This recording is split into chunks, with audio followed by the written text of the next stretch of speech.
আসসালামু আলাইকুম। কেমন আছো তোমরা সবাই? আবারও তোমাদের সামনে চলে আসলাম এসএসসি ফিজিক্সের দ্বিতীয় অধ্যায় গতি এই অধ্যায়টির দ্বিতীয় লেকচার নিয়ে। প্রথম লেকচারে আমরা ত্বরণ এবং মন্দন পর্যন্ত শেষ করছিলাম। আজকে আমরা গতির সমীকরণ, গ্যালিলিও সূত্র এবং গ্রাফ এই তিনটি বিষয়ে কভার করার মাধ্যমে এই অধ্যায়টি শেষ করব। তোমরা যারা প্রথম লেকচারটি দেখো না, অবশ্যই প্রথম লেকচারটি দেখে আসবা। প্রথম লেকচারের লিঙ্ক ডেসক্রিপশন বক্সে দেওয়া থাকবে। দেখো, আজকে আমরা গতির সমীকরণ নিয়ে আলোচনা করব। গত ক্লাসে আমরা দেখে আসছি, ত্বরণের সূত্র হচ্ছে H = কি V - U/T, তাই না? এখন এটাকে যদি একটু মডিফাই করি, আর গুণ করলে কি পাবো? দেখো, V - U = এটি পাবো, তাই না? তখন V = কি পাবো? U + এটি, তাই না? এইটাও কিন্তু একটা গতির সমীকরণ, যেটার মাধ্যমে আমরা কোনো একটা বস্তু যদি ত্বরণ থাকে তাহলে ওই নির্দিষ্ট ত্বরণে নির্দিষ্ট সময় পর তার বেগ নির্ণয় করতে পারবো। ঠিক আছে, আমরা এর আগে কিন্তু একটা সূত্র শিখেছিলাম। দেখো, বেগের কিন্তু একটা সূত্র শিখেছিলাম যে V = কি S/T। এই বেগের সূত্রটা কিন্তু সমবেগের ক্ষেত্রে প্রযোজ্য। এই বেগের ক্ষেত্রে কি এটা সমবেগের ক্ষেত্রে কি এই বেগের সূত্রটা প্রযোজ্য।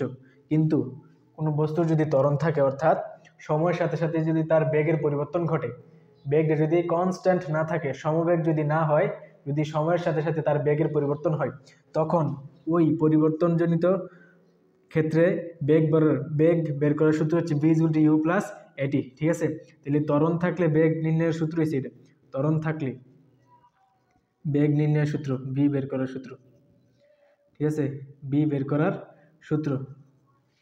এখন এটা হচ্ছে কি সমবেগে থাকলে কি B বের করার সূত্র হচ্ছে কি এটা। বুঝতে পারছি? ক্লিয়ার? তাহলে এটাও একটা সমীকরণ এবং এটাও কি আমরা জানি ত্বরণের সমীকরণ। বুঝতে পারছি? এই বিষয়টা আশা করি ক্লিয়ার হয়েছে। এখন দেখো, আরেকটা বিষয় এখানে দেখো, এটাকে যদি আর গুণ করি তাহলে S = কি পাচ্ছি? VT। তাইলে অতিক্রান্ত দূরত্ব S দ্বারা কি বোঝায়? S দ্বারা হচ্ছে কি অতিক্রান্ত দূরত্ব বা সরণ বোঝাইতেছে। ঠিক আছে, তাহলে S বের করবো কি VT দ্বারা। কখন? যখন সমবেগ থাকবে। কোনো একটা বস্তুর বেগ যদি সমবেগ হয়, তখন আমরা ওই বস্তুটার অতিক্রান্ত পথ নির্ণয় করার ক্ষেত্রে S = VT এই সূত্রটা ব্যবহার করব। ঠিক আছে, যদি ত্বরণ থাকে, যদি বেগ সমবেগ না হয়, তখন কি হবে আমরা একটু পরেই দেখতেছি। ঠিক আছে, এখন খেয়াল করো, আমরা যদি ত্বরণ থাকে, এটা তো আশা করি বুঝতে পারছি। তাহলে এখানে একটু মুছে দিই এটা। তাহলে এখন খেয়াল করো, এখন আমরা দেখলাম S = VT যখন সমবেগ। যদি সমবেগ না হওয়ার মানে কি? তার আদিতে বেগ আর শেষ বেগ সমান না। ঠিক আছে, এটাই তো সমবেগ নয়। এরকম একটা উদাহরণ, তাই না? কোনো একটা বস্তু, এই বস্তুর আদিবেগ যদি U হয়, কিছুক্ষণ পর এটাতে মনে করো এই বস্তুতে ধাক্কা দিলাম, ধাক্কা দেওয়ার ফলে তার বেগটা যদি V হয়ে যায়, অর্থাৎ শেষ বেগ। B দ্বারা কি বুঝাইতেছি? এখানে B দ্বারা শেষ বেগ বুঝাচ্ছি, U দ্বারা কি আদিবেগ বুঝাচ্ছি। তাইলে এখানে তার বেগের পরিবর্তন হয়েছে, তাই না? এখানে কি সমবেগ নেই। তাহলে সমবেগ না থাকলে এক্ষেত্রে আমরা S = VT এই সূত্র দিয়ে কি আমাদের অতিক্রান্ত দূরত্ব নির্ণয় করতে পারবো না। তখন আমাদেরকে একটা গড় বেগ নিতে হবে। ঠিক আছে, এই গড় বেগটাকে তখন S = V দ্বারা প্রকাশ করবে। ঠিক আছে, এই VT। ঠিক আছে, যদি বেগের পরিবর্তন হয়, অর্থাৎ ত্বরণ হয়, বেগের পরিবর্তন মানে কি ত্বরণ। মনে রাখবা, বেগের যদি পরিবর্তন হয় তাহলে অবশ্যই ত্বরণ আছে। তাহলে বেগের পরিবর্তন হলে অতিক্রান্ত দূরত্ব বের করার সূত্র কি? S = V বা গড় বেগ VT। এখন গড় বেগটা কীভাবে বের করবো? দেখো, আমরা নর্মালি গড় যদি বলে দুইটা সংখ্যার গড় করো, তাহলে দুইটা সংখ্যা যোগ করে 2 দিয়ে ভাগ করতে হয়। যদি বলে তিনটা সংখ্যার গড় করো, তাইলে তিনটা সংখ্যা যোগ করে 2 দিয়ে ভাগ করি, তাই না? এভাবেই তো আমরা গড় করে থাকি। ঠিক আছে, ঠিক একইভাবে এখানে দেখো U এবং V দুইটা রাশি আছে, তাহলে এই দুইটার গড় কি হবে? তাহলে গড় বেগ, দেখো, তাহলে গড় বেগ V = কি হবে? এই দুইটার যোগফল U + V / 2। যেহেতু দুইটা রাশি যোগ করছি, তাহলে 2 দিয়ে ভাগ দিব, তাই এটা হচ্ছে কি আমাদের গড় বেগ। বুঝতে পারছি? ক্লিয়ার? তাহলে এই গড় বেগের জায়গায় যদি আমরা U + V / 2 দিই, তাহলে কি আমরা বেগের যদি পরিবর্তন হয়, তাহলে আমরা অতিক্রান্ত দূরত্ব নির্ণয়ের সূত্র পেয়ে যাব। বুঝতে পারছি? দেখো মানে কি পেয়েছি, দেখো, তাহলে S = V এর জায়গায় যদি এই অংশটা দেই, তাহলে কি হবে? U plus v divided by 2 into t. এটাই হচ্ছে কি আমাদের যদি ত্বরণ থাকে তাহলে এটা দিয়ে কি আমরা অতিক্রান্ত দূরত্ব বের করব। যদি কোনো একটা বস্তুর ত্বরণ থাকে অর্থাৎ সমবেগ না হয় তখন অতিক্রান্ত দূরত্ব বের করব আমরা এই সূত্র দিয়ে। মনে রাখবা কথাগুলো, ঠিক আছে? কারণ আমাদের এগুলা সিকিউতে অ্যাপ্লাই করতে হবে। সিকিউতে প্রশ্ন দেওয়া থাকবে, তখন কোন প্রশ্নগুলোতে কোন প্রশ্নে কোন সূত্র ব্যবহার করা লাগবে এগুলো কিন্তু তুমি এখানে কনসেপ্ট ক্লিয়ার না করলে বুঝতে পারবে না। বুঝতে পারছো? তাহলে S equal to u plus v divide by 2 into t হচ্ছে কি ত্বরণ থাকলে অতিক্রান্ত দূরত্বের সূত্র। এখন এই অংশটাকে একটু মডিফাই করা যায়, এটাও সূত্র। মনে রাখবা এখানে আমি যেগুলো বক্স করে দিচ্ছি এগুলো সবগুলা সূত্র, যেগুলা বক্স করে দিচ্ছে এগুলো সবগুলা সিকিউ সলভিংয়ে ব্যবহার করার মতো সূত্র। বুঝতে পারছি? তাহলে এখন খেয়াল করো, এটাকে আমরা একটু মডিফাই করব। কেমন? মনে করো এই অংশগুলো তো লিখছি, এগুলো একটু মুছে দিই। দেখো, তাইলে আমরা যদি এটা একটু মডিফাই করি তাহলে কী পাবো?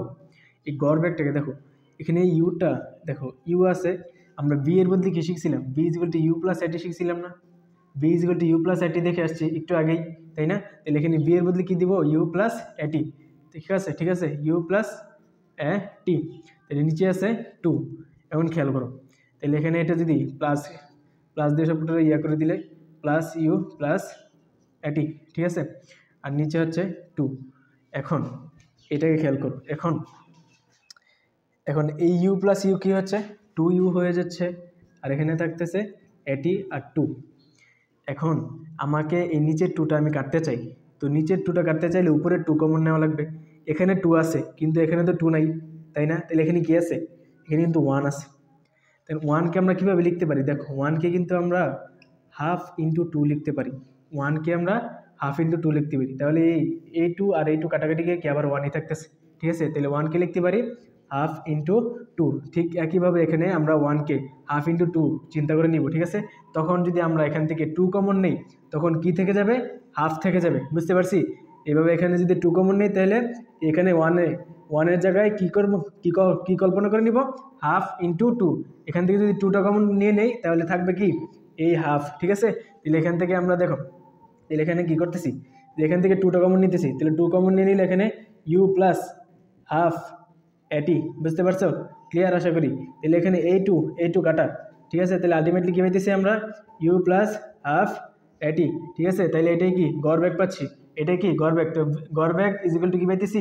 ইউ প্লাস হাফ এটি। তাহলে এখানে যদি আমরা এই গড় বেগের জায়গায় এই অংশটা না দিয়ে এই অংশটা দিই তখন কিন্তু আমরা আরেকটা রূপ পাবো, আরেকটা স্ট্রাকচার পাবো। তাহলে কী পাবো সেটা দেখো, এখানে কি ইউ প্লাস হাফ এটি, তার পাশে টি গুণাকার আছে, টি আছে। তাহলে টি দিয়ে যদি পুরোটাকে গুণ করি তাহলে কী পাবো? এস ইজিগুলি কী পাবো? UT plus half a t square পাবো, তাই না? তাহলে এইটাই হচ্ছে কি আমাদের সেই কাঙ্ক্ষিত সূত্র যেটা দিয়ে আমরা সিকিউ সলভিংয়ে ম্যাথ সলভ করব, ঠিক আছে? তাহলে এই একটা সূত্র, ঠিক আছে? এটা অবস্থান ভেদে, ঠিক আছে? যখন ত্বরণের মান সরাসরি দেওয়া থাকবে না, শেষ বেগ এবং আদি বেগ দেওয়া থাকবে, তখন আমরা এই সূত্র ব্যবহার করে অতিক্রান্ত দূরত্ব বের করব। এবং যখন ত্বরণের মান সরাসরি দেওয়া থাকবে তখন আমরা এই সূত্র ব্যবহার করে কি অতিক্রান্ত দূরত্ব বের করব। বুঝতে পারছি? ক্লিয়ার আশা করি। তারপর দেখো, এখন আমরা তো এই সূত্রটা পাইলাম, তারপর পাইলাম কি এই সূত্রটা। অনেকগুলো সূত্রই আমরা অলরেডি পেয়ে গেছি, ঠিক আছে? এখন আমরা দেখো সবগুলা সূত্রতে কিন্তু টি আছে, এমন একটা সূত্রও নেই যেখানে টি রাশিটা নাই, সময় রাশিটা নাই, এরকম একটা সূত্র পাই নাই, ঠিক আছে? এখন আমরা এমন একটা সমীকরণ নির্ণয় করব যেটাতে সময় রাশিটা নাই, ঠিক আছে? দেখো এখানে এস ইজিক্যাল টু ভিটি, এগুলো তো লিখছই, মুছে দিই। দেখো এটা মুছে দিই।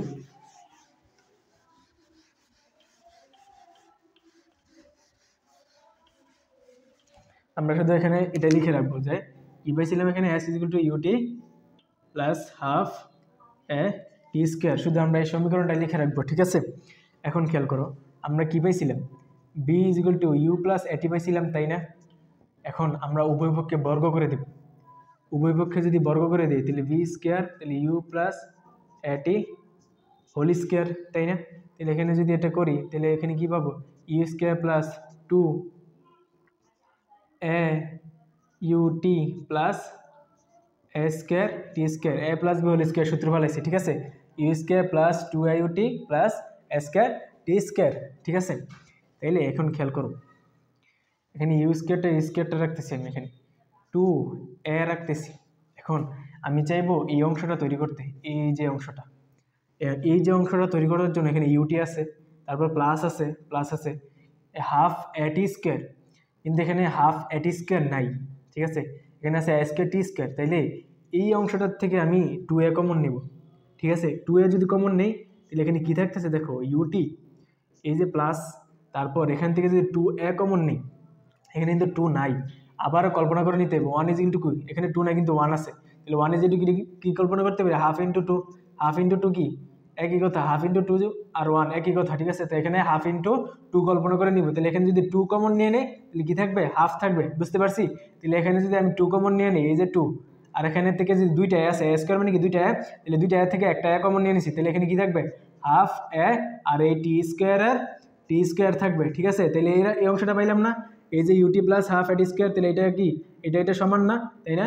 তাহলে এটা অংশ, এটা ইজিকুল কি লিখতে পারি, এস লিখতে পারি। তাহলে এখানে কি এই সম্পূর্ণ রাশিটার বদলে আমি কি লিখবো, এস লিখবো, ঠিক আছে। তাহলে আমাদের এখানে বি স্কোয়ার ছিল, বি স্কোয়ার আছে, তাহলে বি স্কোয়ার ইজিকুল কি পাইতেছি, ই স্কোয়ার প্লাস 2as, এইটাই হচ্ছে আমাদের সেই কাঙ্ক্ষিত সূত্র, যেটাতে টি রাশিটা নাই, সময় রাশিটা নাই এখানে, ঠিক আছে। যদি কোনো একটা ক্ষেত্রে, কোনো গাণিতিক প্রবলেমের ক্ষেত্রে, কোনো গাণিতিক সমস্যার ক্ষেত্রে যদি আমাদের সময় দেওয়া না থাকে, তাহলে আমরা এই সূত্রটা অবলম্বন করার চেষ্টা করব, ঠিক আছে। সময় দেওয়া না থাকলে আমরা এই সূত্রটা কল্পনা করব সমস্যা সমাধানের ক্ষেত্রে, এই সূত্র দেওয়া সমস্যা সমাধান করা যায় কিনা, বুঝতে পারছো। এখন দেখা যায় যে কনসেপ্ট অনেকে বোঝে, কিন্তু ম্যাথ গাণিতিক সমস্যা প্রবলেম করতে পারে না, যে বোঝে না, বলে যে ভাইয়া যে এখানে কোন জায়গায় কোন সূত্রটা ব্যবহার করব এটা বুঝতে পারি না, এটা ধরতে পারি না। এটা ধরার জন্য তুমি যখন এইগুলা বুঝবা, এই গাণিতিক কনসেপ্টগুলা বুঝতেছো, তখন তোমাকে বুঝে রাখতে হবে যে কোনটা কোথায় ব্যবহার হবে, ঠিক আছে। এটা জানতে হবে যে কোথায় কি জন্য ব্যবহার করবে, এগুলা ক্লিয়ার, আশা করি ক্লিয়ার। তাইলে আমরা কতগুলো গতি সমীকরণ পাইছি সবগুলো একটু লিখি। এটা পাইলাম, এরপর কি পাইলাম, v is equal to u plus a t পাইলাম, তারপর ত্বরণের একটা সূত্র পাইলাম, v minus u by t পাইলাম, ঠিক আছে। তারপর আর কি পাইছি, এস ইজ ইকুয়াল টু বিটি পাইলাম, সমবেগ হইলে, এটা কি সমবেগ হইলে, আর এটা কি ত্বরণ হইলে, এটা হচ্ছে ত্বরণ হইলে, এটা সূত্র। আবার এখানে এসের আর একটা সূত্র পাইলাম যে u plus v divided by 2 into t, এটাও কি ত্বরণ হইলে, বুঝতে পারছি, অর্থাৎ বেগের পরিবর্তন হইলে কি এই সূত্র, ঠিক আছে। তাহলে আর কি কি বাকি আছে, আর কোনো সূত্র বাকি আছে, আরেকটা সূত্র আছে বি স্কোয়ার প্লাস 2as। তাহলে আমরা কি এই সূত্রগুলো পাইছি, এই সূত্রগুলাই কি আমাদের এই দ্বিতীয় অধ্যায়ের পাশাপাশি অন্যান্য অধ্যায়ের সমীকরণ সমাধানে, অন্যান্য অধ্যায়ের গাণিতিক সমস্যা সমাধানে এই সবগুলো সমীকরণ আমাদের প্রয়োজন হবে, ঠিক আছে। এই সমীকরণগুলো আমাদের অত্যন্ত গুরুত্বপূর্ণ, এগুলা সোজা বাংলায় ঠাড়া মুখস্থ করবে, কোনো কথা নেই, বুঝতে পারছো, ক্লিয়ার। আর এখানে এটা আশা করি ক্লিয়ার, আমাদের কনসেপ্ট আশা করি ক্লিয়ার হয়ে গেছে, ঠিক আছে। এই কনসেপ্ট ক্লিয়ার করলে হবে না, তোমাদের গাণিতিক সমস্যা সমাধান করতে হবে, ঠিক আছে। এখন গাণিতিক সমস্যা আমি এই ভিডিওতে এই চ্যানেলে আপলোড করব, তোমরা যদি এই চ্যানেলটির সাথে যুক্ত হও, ইনশাল্লাহ তোমরা গাণিতিক সমস্যার সমাধান পেয়ে যাবা। তারপর দেখো, আমরা এখন পরন্ত বস্তুর সূত্র অর্থাৎ গ্যালিলিও সূত্রগুলো দেখব। এগুলো হচ্ছে গ্যালিলিও সূত্রগুলোকে বলা হয় পরন্ত বস্তুর সূত্র। দেখো পরন্ত বস্তুর সূত্রগুলো স্লাইডে দেখা যাবে, এখানে একটু দাঁড়াও।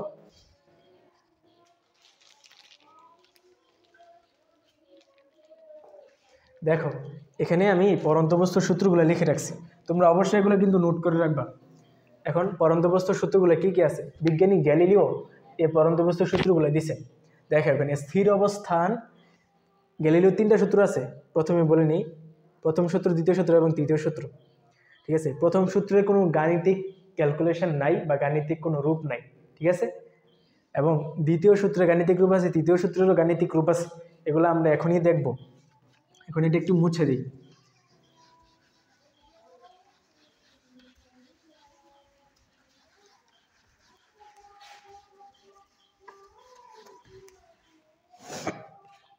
দেখো পরন্ত বস্তুর সূত্র যেগুলো বিজ্ঞানী গ্যালিলিও দিয়েছে, 1 নম্বর সূত্র কি, স্থির অবস্থান ও একই উচ্চতা থেকে বিনা বাধায় পরন্ত বস্তু সমান সময়ে সমান পথ অতিক্রম করবে। তোমরা কি কথাটা বুঝতে পারছো? ওনার কথা অনুযায়ী তুমি যদি একটা তুলা, এক মুঠ তুলাকে আর একটা ইটের টুকরাকে একসাথে ফেলে দাও, তবে দেখা যাবে তাহলে তুলাটা আর ইটটা সমান সময়ে সমান দূরত্ব অতিক্রম করছে। ঠিক আছে, মানে তুমি যদি ছাদের উপর থেকে তুলা আর ইটটা ছেড়ে দাও তাহলে দুইটা একই সময়ে গিয়ে মাটিতে পড়বে, কিন্তু বাস্তবে কিন্তু আমরা এটা দেখি না।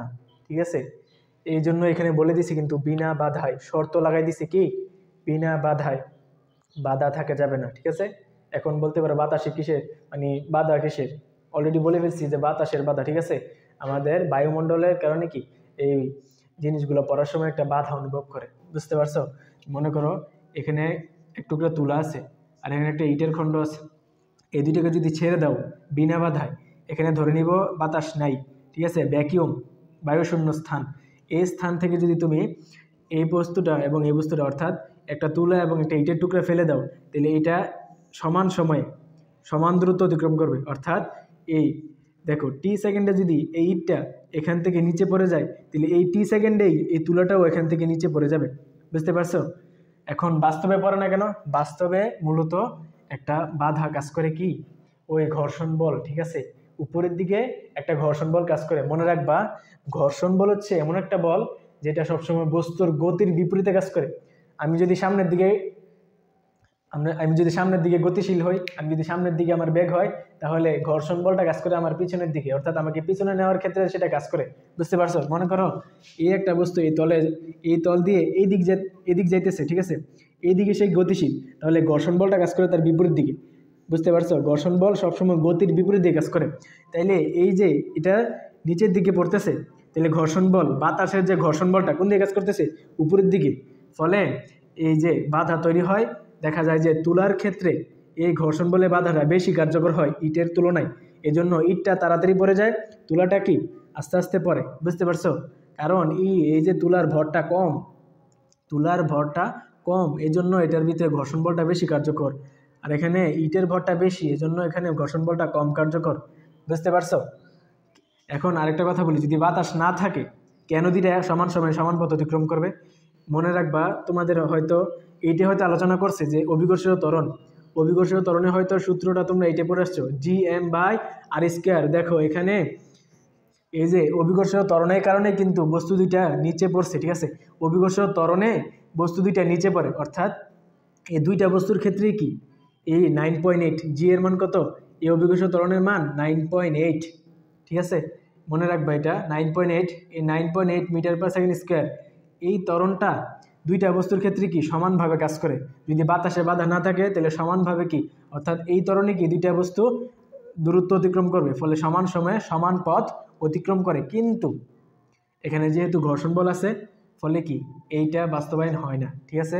এবং এখানেও দেখো জি এর সূত্রের ভিতরে এই বস্তুর ভর অথবা এই বস্তুর ভর, এই দুইটার ভরের কোনো রাশিমালা কিন্তু নাই। এখানে এই ক্যাপিটাল এমটা পৃথিবীর ভর, এই ক্যাপিটাল এমটা কি গ্রহের ভর অথবা পৃথিবীর ভর। এখানে যে বস্তুকে টানতেছে, অভিকর্ষীয় বলে যে বস্তুকে টানতেছে, ওই বস্তুর ভরের কোনো রাশিমালা অভিকর্ষীয় ত্বরণে নাই, এজন্য বস্তুর ভরের উপর অতিক্রান্ত দূরত্ব ডিপেন্ড করে না, বুঝতে পারছো? প্রথম সূত্রটা বুঝতে পারছো? ক্লিয়ার আশা করি। তারপর দ্বিতীয় সূত্রটা দেখো, স্থির অবস্থান থেকে বিনা বাধায়, এখানে একটু মিস্টেক হয়েছে, টাইপিং মিস্টেক, সমস্যা নেই। একটু এখানে এক্স এর জায়গায় সমানুপাতিক চিহ্ন হবে, বি সমানুপাতিক টি হবে।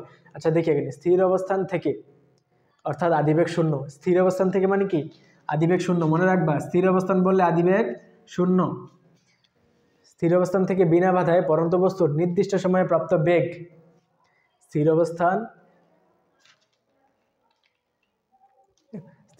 থেকে বিনা বাধায় পরন্ত বস্তুর নির্দিষ্ট সময়ে প্রাপ্ত বেগ, এই যে নির্দিষ্ট সময়ে প্রাপ্ত বেগ ওই সময়ের সমানুপাতিক, ঠিক আছে। স্থির অবস্থান থেকে বিনা বাধায় পরন্ত বস্তুর বেগটা ওই যে সময়টা অতিক্রান্ত হয়েছে এই সময়ের সমানুপাতিক, অর্থাৎ সময় যত বেশি হবে বেগ তত বেশি হবে, বুঝতে পারছো? সমানুপাতিক সম্পর্ক মানে কি, এটা যদি বাড়ে তাহলে এইটাও বাড়বে, এটা যদি কমে তাহলে এইটাও কমবে, বুঝতে পারছো?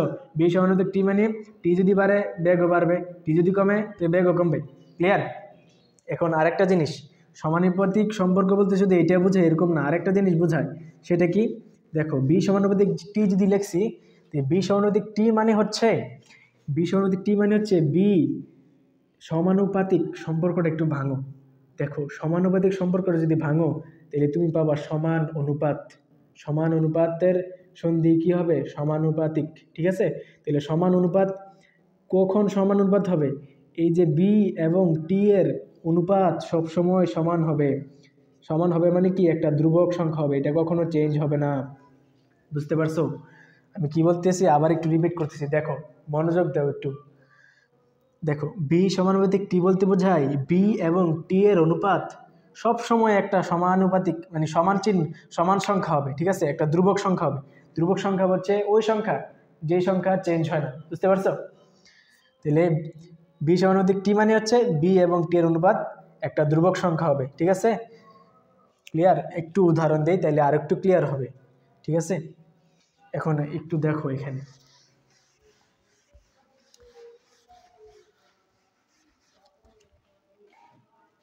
এখানে মনে করো একটা বস্তু আছে, এইচ উচ্চতায় একটা বস্তু আছে।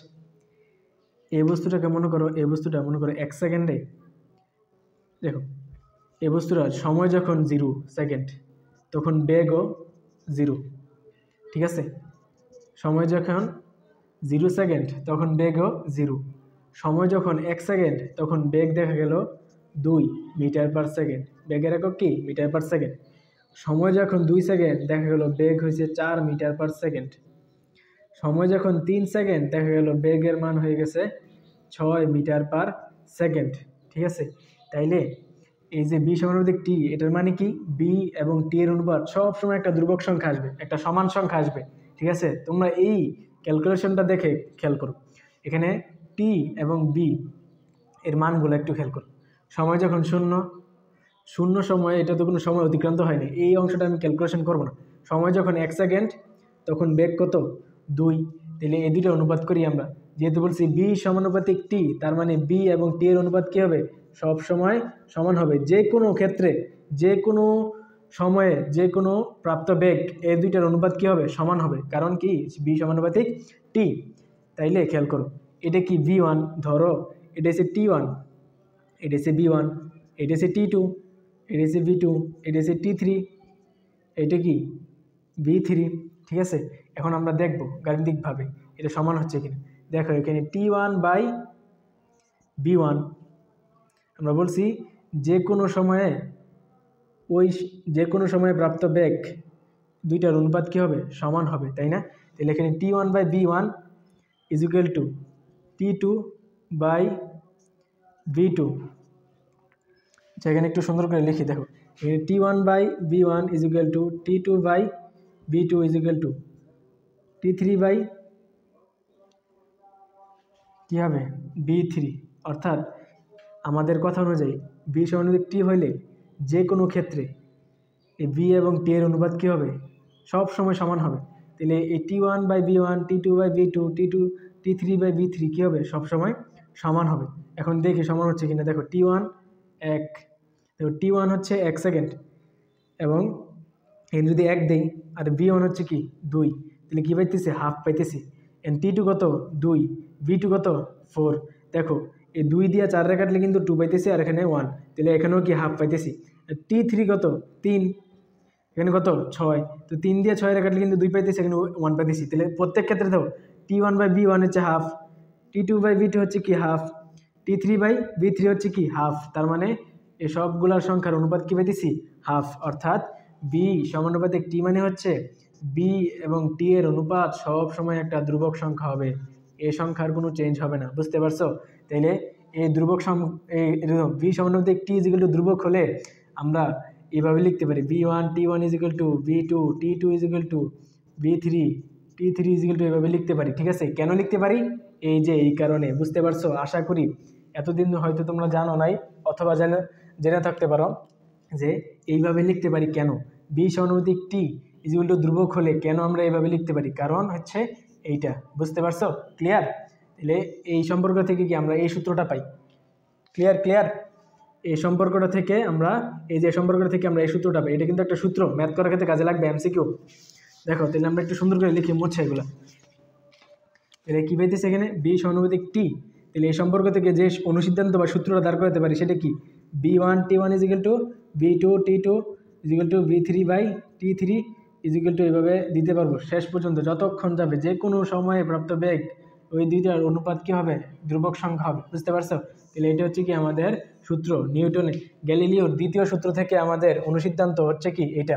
এটা ব্যবহার করে এমসিকিউ করা যেতে পারবে, অঙ্ক ম্যাথ করতে পারবে, সব কিছু করতে পারবে। ঠিক আছে? তাহলে এই সূত্রটা মনে রাখবে, এটা কিন্তু একটা সূত্র, এটা হচ্ছে সম্পর্কটা, আর এটা হচ্ছে সূত্রটা। বুঝতে পারছো? তারপর দেখো third law, same same third লটা একদম সেম এরকমই। বুঝতে পারছো? দেখো থার্ড লটা কি বলছে, এখানে একটু দাঁড়াও, এখানে দেখো থার্ড লটা কি বলছে, স্থির অবস্থান থেকে আবার একটি শর্ত, স্থির অবস্থান থেকে বিনা বাধায় পরন্ত বস্তু নির্দিষ্ট সময় যে দূরত্ব অতিক্রম করে এইচটা, এটা হচ্ছে ওই সময়ের বর্গের সমানুপাতিক। বুঝতে পারছো? তার মানে দেখো সময় যদি হয় 2 সেকেন্ড, দেখো সময় যদি দ্বিগুণ বাড়ে অতিক্রান্ত দূরত্ব কত গুণ হবে, 4 গুণ হবে। সময় যদি দ্বিগুণ বাড়ে, এ দেখো এইচ সমানুপাতিক টি স্কোয়ার, মানে কি সময় যদি দ্বিগুণ বাড়াই তাহলে অতিক্রান্ত দূরত্ব 4 গুণ হবে। সময় যদি 4 গুণ করি তবে অতিক্রান্ত দূরত্ব হবে 16 গুণ। বুঝতে পারছো? স্কোয়ার অনুপাতে বাড়বে। ক্লিয়ার? আশা করি বুঝতে পারছি। যেহেতু সমানুপাতিক সম্পর্ক, তাহলে টি স্কোয়ার যদি বাড়ে এইচও বাড়বে, টি যদি বাড়ে এইচও বাড়বে, টি যদি কমে এইচও কমবে। ঠিক আছে? ঠিক এখানে যদি সমানুপাতিক সম্পর্ক, তাহলে এখানেও কি আমরা সেম এটার মতো লিখতে পারবো। ঠিক আছে? আমরা যে ওইখানে দেখাইছি সেম এটার ক্ষেত্রে একই কাহিনী ঘটবে। বুঝতে পারছি? এটা আর আমি ব্যাখ্যা করে বুঝাচ্ছি না, আগেরটার মতন সেম। ঠিক আছে? তাহলে আগেরটার মতন যদি সেম হয় তাহলে কি লিখতে পারি, যে এইচ এবং টি স্কোয়ারের অনুপাত কী হবে, সব সময় একটা ধ্রুবক সংখ্যা হবে, তাই না? তাহলে এরকম সম্পর্ক তৈরি হলে আমরা কি লিখতে পারি, যে H1 T1 square plus H2 T2 square plus H3 T3 square. ঠিক আছে? এইটা হচ্ছে কি সূত্র, যে সূত্র দিয়ে আমরা ম্যাথ করতে পারবো। বুঝতে পারছো? এই সূত্রটা মনে রাখবা, এটা একটা সূত্র, এটা একটা সূত্র। ঠিক আছে? এটা হচ্ছে নিউটনের তৃতীয় সূত্র থেকে পাওয়া সম্পর্ক, এবং সম্পর্ক থেকে পাওয়া সূত্র হচ্ছে এটা। আর এটা হচ্ছে দ্বিতীয় সূত্র থেকে পাওয়া সম্পর্ক, এবং সম্পর্ক থেকে পাওয়া সূত্র হচ্ছে এটা। বুঝতে পারছো? ক্লিয়ার? আশা করি এই বিষয়গুলা আশা করি ক্লিয়ার। এখন এটা যেহেতু পরন্ত বস্তু নিয়ে আলোচনা করতেছে, ঠিক আছে, এখন পরন্ত বস্তুর ক্ষেত্রে এই সূত্রগুলা সেম। আমরা যে গতির সমীকরণগুলো দেখে আসছি না, গতির সমীকরণগুলো কী কী দেখেছিলাম, এটা মুছে দিই। দেখো এখানে দেখো আমাদের লাস্ট টপিক কি, গ্রাফ নিয়ে আমাদের লাস্ট টপিক। তাহলে এখানে সূত্রগুলো দেখছিলাম কি, v is equal to u plus a t, আর কি পাইছিলাম এখানে এইচ, দেখো v is equal to u plus a t পাইছিলাম, এস ইজ ইকুয়াল টু কি u t plus half a t square পাইছিলাম, এবং v square u square plus 2s পাইছিলাম। ঠিক আছে? এখন পরন্ত বস্তুর ক্ষেত্রে যেহেতু একটা এইচ উচ্চতা কল্পনা করে নিই, ঠিক আছে, পরন্ত বস্তুর ক্ষেত্রে কি আমরা উচ্চতা কল্পনা করি, তাহলে তখন সরণের জায়গায় কি বসবে, উচ্চতা বসবে। সরণ আর উচ্চতা কি একই ধরনের রাশি, তাই না? তাহলে যেহেতু উচ্চতে আছে এই জন্য এইচ ব্যবহার করবো। ঠিক আছে? তখন আমাদের সূত্রগুলা এরকম দাঁড়াবে। তখন আমাদের সূত্রগুলো লিখতে হবে এইভাবে, যে এখানে দেখো, এখানে প্রথম এই যে সূত্রটা দেখো, এই এসের জায়গায় কী দিব, এইচ দিব, ইউ থাকবে, টি প্লাস হাফ, এখানে দেখো এর জায়গায় দিব জি, কারণ উপর থেকে কোনো একটা বস্তু নিচের দিকে পড়লে সেটার উপর জি ত্বরণ কাজ করে। জি ত্বরণ কি, পৃথিবী আমাদেরকে যে বলে টানতেছে, যে অভিকর্ষ বলে টানতেছে, ওই বলের কারণে যে ত্বরণটা তৈরি হয় সেটাকে জি দ্বারা প্রকাশ করা হয়। ঠিক আছে? Gravitational acceleration. ক্লিয়ার? তাহলে এটাকে জি দ্বারা প্রকাশ করে, তাহলে এখানে এর জায়গায় কি দিব, জি দিব, তাহলে জি টি স্কোয়ার। ঠিক আছে? এটা হচ্ছে কি পরন্ত বস্তুর ক্ষেত্রে সূত্র। ঠিক আছে? উপর থেকে যদি পড়ে তাহলে এই সূত্রটা ব্যবহার করব। একইভাবে এখানে বি সূত্রটার ভিত্তিতে আমরা একটু চেঞ্জ করতে পারি, v is equal to u plus g t হবে, এর জায়গায় কী দিব, জিটি, যেহেতু পরন্ত বস্তু।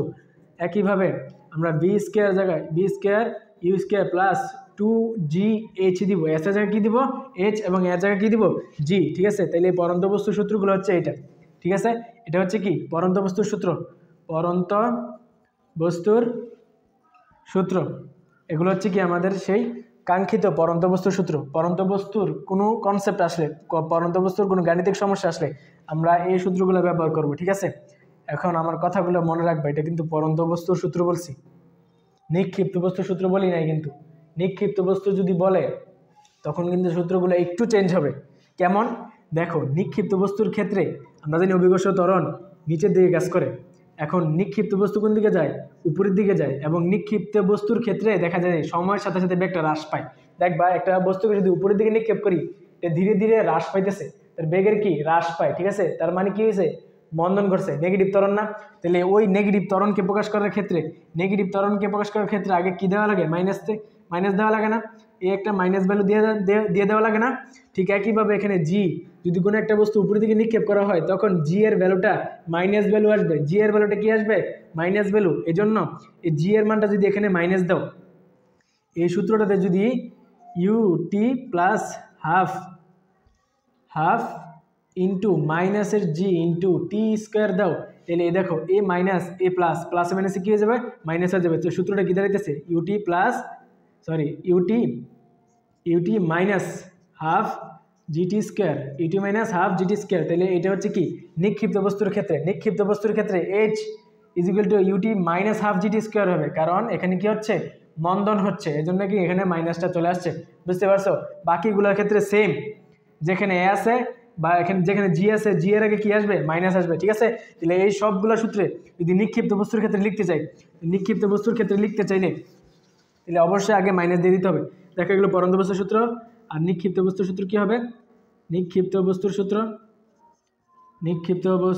সূত্র হিসেবে কি হবে, নিক্ষিপ্ত বস্তুর সূত্র হবে h is equal to u t minus half g t square, v is equal to u minus g t, আবার v square is equal to u square minus 2gh, কারণ এখানে জি আছে, জি এর মাইনাসটা কি সামনে নিয়ে আসছি, বুঝতে পারছো, ক্লিয়ার। এটা হচ্ছে টি।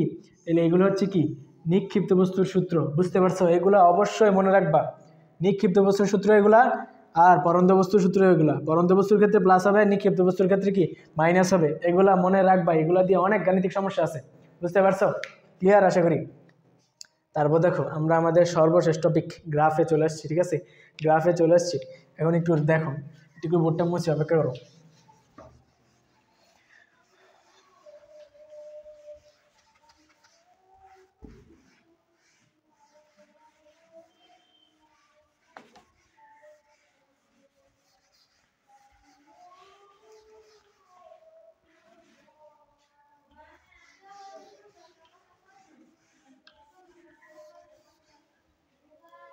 দেখো এখন আমরা লাস্ট টপিক গ্রাফ নিয়ে আলোচনা করব। এখন গ্রাফে আমরা জানি দুইটি অ্যাক্সিস থাকে, একাধিক অ্যাক্সিসও থাকতে পারে, কিন্তু তোমাদের 9-10 লেভেলে দুইটা অ্যাক্সিসই থাকবে, ঠিক আছে। দুইটা অ্যাক্সিস ছাড়াও থাকতে পারে, এরকম থাকতে পারে গ্রাফ, ঠিক আছে।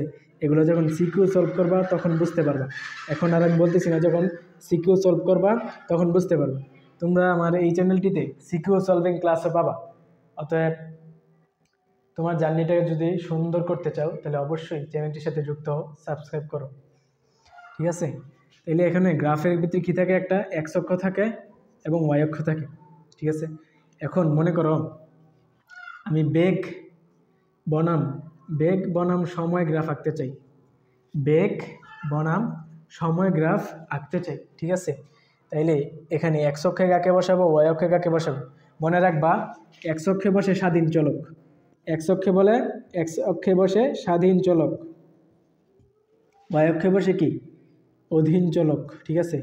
এখন তুমি খেয়াল করো, সময় যদি অতিক্রান্ত না হয় বেগটা কি বাড়বে না, কিন্তু বেগ যদি না বাড়ে সময় কি থেমে থাকবে না, সময় কিন্তু তার নিজের গতিতে চলতে থাকবে, ঠিক আছে। কিন্তু সময় যদি না অতিক্রান্ত হয় বেগ কিন্তু বাড়বে না। তাইলে এই বেগটা কি সময়ের উপর ডিপেন্ডেন্ট, তার মানে সময় হচ্ছে স্বাধীন রাশি, বেগ হচ্ছে অধীন রাশি। ফলে আমরা এক্স অক্ষে দিব সময় স্বাধীন রাশিকে, ওয়াই অক্ষে দিব কি বেগকে, বুঝতে পারছো। এখন মনে রাখবা আমরা বি এবং টি এর ভিতরে সম্পর্ক কি পাইছি, বি সমানুপাতিক টি। মনে রাখবা যে সকল রাশি দ্বয়, মনে করো গ্রাফে তো দুইটা রাশি নিয়ে কাজ করা হয়, এই দুইটা রাশির ভিতরে যদি সমানুপাতিক সম্পর্ক হয়, বি সমানুপাতিক টি সম্পর্ক হয়, আমি রিপিট করতেছি, যে বি সমানুপাতিক টি সম্পর্ক হয়, তাইলে এটার গ্রাফটা হবে সরল রেখা, এই গ্রাফটা কি হবে সরল রেখা, এরকম, বুঝতে পারছো। যদি দুইটা রাশির সম্পর্ক বি সমানুপাতিক টি অর্থাৎ এক সমানুপাতিক ওয়াই, এই দুইটার পাওয়ার 1 হয়, তাহলে এই ধরনের সম্পর্কের জন্য গ্রাফ পাবা কি এই সরল রেখা গ্রাফ পাবা, বুঝতে পারছো। তাহলে এখানে বি এবং টি এর ভিতরে আমরা সম্পর্ক জানি বি সমানুপাতিক টি, তাহলে গ্রাফটা কি হবে সরল রেখা হবে, গ্রাফটা কি হবে, সরল রেখা হবে। ক্লিয়ার? তাহলে এখানে আমাদের গ্রাফটা হবে কি এরকম সরল রেখা, বুঝতে পারছো? তাহলে এটা হচ্ছে কি বি সমানুপাতিক টি এর গ্রাফ। এখন গ্রাফের ঢাল বলতে একটা শব্দ আছে, একটা গ্রাফের দুইটা অংশ থাকে, ঢাল এবং ক্ষেত্রফল।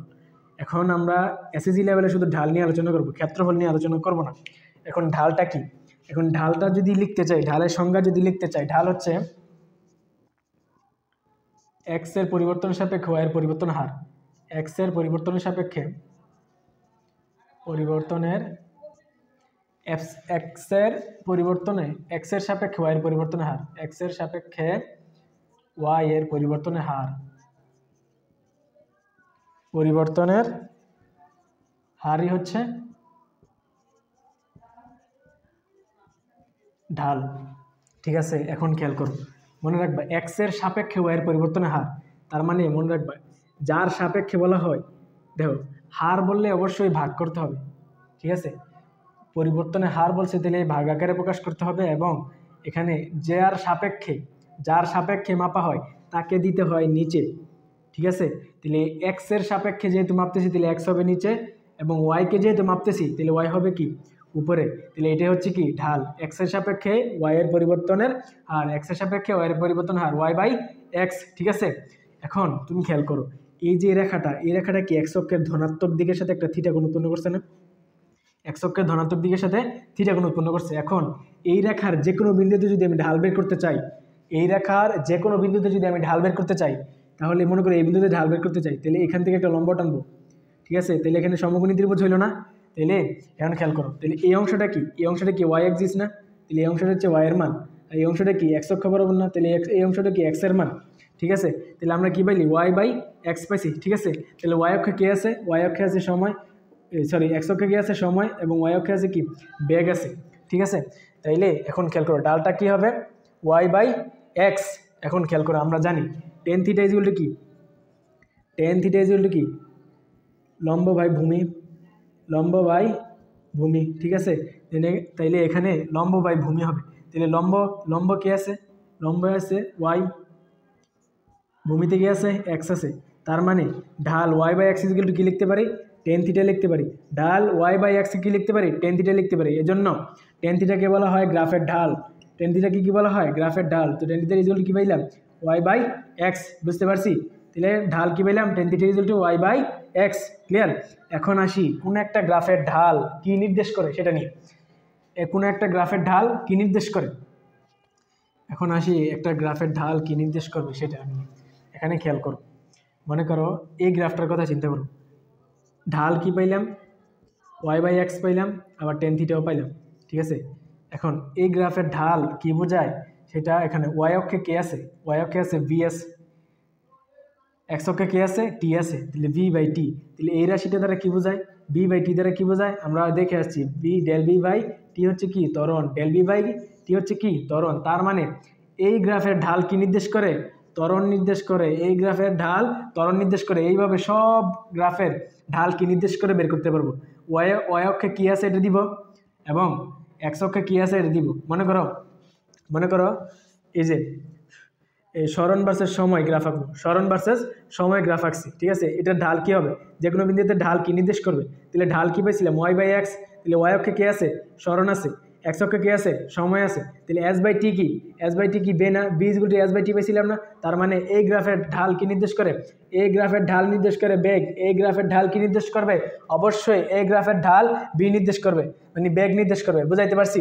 এইভাবে সবগুলা গ্রাফের ঢাল কি নির্দেশ করে বের করতে পারবা। ওয়াই অক্ষে কি আছে এক্স অক্ষে কি আছে বসাই দিবা, এই বসানো অনুপাতটা কি নির্দেশ করে সেটা দেখবা, সেটাই কি ওই গ্রাফের ঢাল নির্দেশ করে। ক্লিয়ার?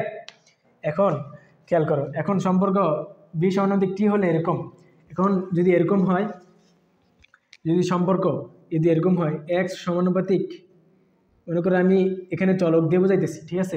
তোমরা মিলিয়ে নিবা, যদি এক্স সমানুপাতিক ওয়াই স্কোয়ার হয়, এরকম যদি সম্পর্ক হয়, তাহলে ঢাল গ্রাফটা কীরকম হবে, গ্রাফটা দেখতে এরকম হবে, এই যে এরকম পরাবলিক বা পরাবৃত্তিক বলা হয় এটাকে। ঠিক আছে? এই গ্রাফটা হবে কি এরকম একটু বেঁকে যাবে, কার্ভ হয়ে যাবে। বুঝতে পারছো? যদি এক্সের পাওয়ার 1 এবং ওয়াই এর পাওয়ার 2 হয় তাহলে গ্রাফটা একটু বেঁকে যাবে। তুমি যদি বাস্তবে করতে চাও তাহলে তুমি গ্রাফ নিয়ে ক্যালকুলেশন করে দেখতে পারো। ঠিক আছে, ওই যে আমরা পাইছিলাম না এর সমানুপাতিক টি স্কোয়ার, এটার ক্ষেত্রেও কি তুমি পরিমাপ করে দেখতে পারো, ঠিক একই ধরনের গ্রাফ আসবে এরকম। ঠিক আছে, এখানে এক্স এটাকে ধরতে পারো, ওয়াই এটাকে ধরতে পারো, বুঝতে পারছো? তাহলে এক্স সমানুপাতিক কি টি স্কোয়ার, তাহলে এতে এর সমানুপাতিক টি স্কোয়ার, তাহলে এই দুইটার গ্রাফ কি হবে এরকম প্যারাবোলিক হবে, বুঝতে পারছো? যদি সম্পর্ক হয় এরকম তাহলে প্যারাবোলিক সম্পর্ক যদি হয় এরকম তাহলে সরল রেখা, এবং সম্পর্ক যদি হয় এরকম এক্স সমানুপাতিক 1/y, তার মানে ব্যস্তানুপাতিক এক্স ওয়াই এর ব্যস্তানুপাতিক সম্পর্ক, এক্স ব্যস্তানুপাতিক ওয়াই মানে কি 1/y, ক্লিয়ার? এরকম যদি সম্পর্ক হয় তখন গ্রাফটা কি হবে, তখন গ্রাফ হবে এরকম, তখন গ্রাফটা হবে এরকম উপর থেকে নিচে নামবে, বুঝতে পারছো? যদি সম্পর্ক হয় এরকম তখন গ্রাফ উপর থেকে নিচে নামবে, বুঝতে পারছো? আবার গ্রাফের সম্পর্ক যদি এরকম হয় যে এক্স সমানুপাতিক 1/y², তাহলে গ্রাফটা হবে এরকম, এইরকম প্যারাবোলিক, উপর থেকে এরকম ঢেউ খেয়ে নামবে, কারণ এখানে y² আছে। ঠিক আছে, বুঝতে পারছো? আশা করি গ্রাফ নিয়ে তোমাদের আর কোনো সমস্যা থাকবে না, ক্লিয়ার? এখন আমরা তো বি এবং টি এর গ্রাফ দেখলাম, বি এবং টি এর গ্রাফ বুঝলাম। দেখো বিটি এটা কিন্তু কি বোঝাচ্ছে, সমত্বরণ বোঝাচ্ছে, এই গ্রাফটার ঢাল সমত্বরণ বোঝাচ্ছে। আবার যদি এখানে একটা বি টি এটা ব্যবহার করি তাহলে এটা এই যে এটা একটা গ্রাফ, দেখো এটাও কিন্তু একটা গ্রাফ, এটা কি দেখো সময়ের সাথে সাথে বেগটা বাড়তেছে না, তার মানে এটা কি সমবেগ বোঝাচ্ছে। ঠিক আছে, এখানে ত্বরণ শূন্য বোঝাচ্ছে, এখানে শূন্য ত্বরণের গ্রাফ, এটা বুঝতে পারছো? এটা হচ্ছে কি শূন্য ত্বরণের গ্রাফ। ঠিক আছে, এখন গ্রাফটা যদি এরকম থাকে বি ইকুয়াল টু টি, গ্রাফটা যদি এরকম হয়, এই গ্রাফটা যদি এরকম হয়, তার মানে এখানে বেগ সমান হারে বাড়তেছে না, এর মানে রয়েছে অসমত্বরণ, অসমত্বরণ, বুঝতে পারছো? গ্রাফ যদি এরকম প্যারাবোলিক হয় তার মানে এখানে সম্পর্ক বি সমানুপাতিক টি এরকম নয়, বরং স্কোয়ারের সমানুপাতিক, বুঝতে পারছো? বি এর গ্রাফটা হবে কি প্যারাবোলিক। আশা করি বুঝতে পারছো, ক্লিয়ার? ধন্যবাদ সবাইকে, তোমরা যারা এই ক্লাসটি দেখছো, আশা করি তোমাদের এই অধ্যায়ের কনসেপ্ট ক্লিয়ার, এবং এরকম কনসেপ্ট ক্লিয়ারিং ক্লাস পেতে অবশ্যই আমাদের চ্যানেলটিকে সাবস্ক্রাইব করতে হবে এবং লাইক কমেন্ট শেয়ার করে দিতে হবে।